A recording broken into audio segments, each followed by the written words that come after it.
โอ้ยผัวข่อยนอนนี่เนาะจังข่อยมีผัวเท่านะข่อยก็มีเจ้าผู้เดียวน่ะตัวเฒ่าไม่ใช่เวียงเจ้าก็จะคือข่อยซื้อเวียงเอาแล้วเด้อบาดบ่แม่นเด้ปัวยากแต่เนาะบาดบ่จักฮอดซื้อเจ้าของเขาเป็นผัวข่อยอีหลีบ่เจ้านี่โอ้เจ้าก็สิถามดูเนาะก็ผัวเจ้าก็คักนี่ล่ะแม่นแต่บ่แม่น มึงนะ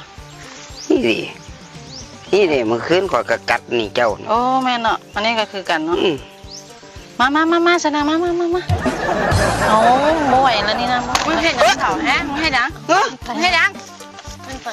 อีหยังมึงเฮ็ดหยังผู้ใดติฮะผู้ใดเนี่ยผู้ใดเบิ่งดูหน้าผู้ใดเนี่ยเบิ่งหน้าดีๆเอ้ยกูฮะน้องกูเนี่ยคือว่าเมียข่อยมึงให้เป็นหลงลืมโอ้โหเอ้าสรุปว่าข่อยเป็นเมียบ้านเมียข่อยตัวแม่นเลยเนี่ยเมียมึงจีน้องกู